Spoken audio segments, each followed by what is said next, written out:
दोस्तों, ईरान पाकिस्तान के पूरे कॉन्फ्लिक्ट में सबसे बड़ा मोड़ आ गया है। दरअसल आपको याद होगा कि अब से कुछ ही हफ्तों पहले पाकिस्तान के अंदर ईरान ने एक बड़ी मिसाइल स्ट्राइक करी थी। इसका बदला लेने के लिए पाकिस्तान ने भी ईरान के अंदर घुसकर ड्रोन से हमला किया था, लेकिन उसके बाद लग रहा था कि मामला सेटल हो गया है, दोनों देश नहीं लड़ना चाहते। लेकिन आज जो खबर आई है बहुत शॉकिंग है। दरअसल जैसा कि आप अपनी स्क्रीन पर देख सकते हैं, ईरान के अंदर पाकिस्तान के 9 नागरिकों की गोली मारकर हत्या कर दी गई है और ये काम एक गनमैन ने किया है। और बताया जा रहा है कि पाकिस्तान के ये लोग मजदूर के तौर पर ईरान के अंदर काम कर रहे थे। हालांकि इस पर कॉन्फेक्टेड रिपोर्ट है। कई रिपोर्ट कहती हैं कि ये लोग ओपीएम के ट्रेड में लगे हुए थे, यानी कि ड्रग तस्कर थे, लेकिन उस पर मैं अभी आपको कंफर्मेशन नहीं दे सकता।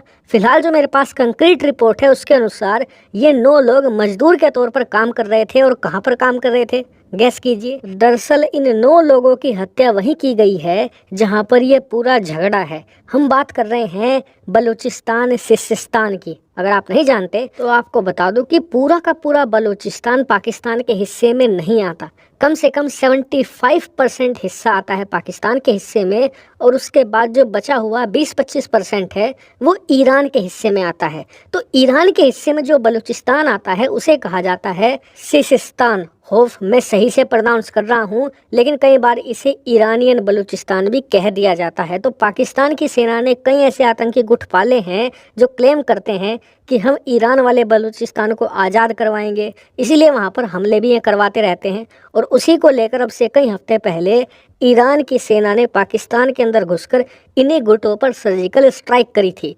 अब उसी इलाके में इन 9 पाकिस्तानी मजदूरों की गोली मारकर हत्या कर दी गई है। अच्छा, अब मुझे ये बात बताइए कि अगर किसी देश के नागरिकों की हत्या किसी दूसरे देश में कर दी जाए तो जिस देश के लोग मरे हैं वो क्या कहेगा? वो यही तो कहेगा कि हमारे मरे हुए लोगों को जस्टिस मिलना चाहिए, उन्हें न्याय मिले, और जिस व्यक्ति ने हत्या करी है उसे कड़ी से कड़ी सजा हो। और कई बार तो ये भी डिमांड की जाती है कि जिस व्यक्ति ने हत्या करी है आपके देश के, उसे आप हमें सौंपिए। लेकिन इमेजिन कीजिए पाकिस्तान ने क्या मांग करी होगी। आप में से कई लोगों ने सही गैस किया होगा, पैसे की मांग।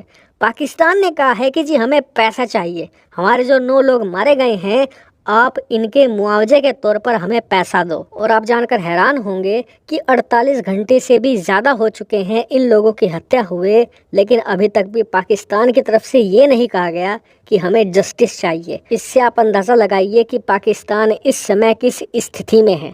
खैर, बात करें इस पूरे घटनाक्रम से, एक बार फिर से पाकिस्तान ईरान के बीच में टेंशन बढ़ गई है और अब बताया जा रहा है कि पाकिस्तान भी रिटेलिएशन में कोई ना कोई ऐसी ही कार्रवाई इनडायरेक्टली करवा सकता है। हालांकि अगर ऐसी कोई भी कार्रवाई होती है तो सबसे पहले उसकी जानकारी आपको यही मिलेगी, इसीलिए चैनल को सब्सक्राइब आज ही कर लेना। और हाँ, फिलहाल इस मामले में इतना ही। Thank you very much for watching video.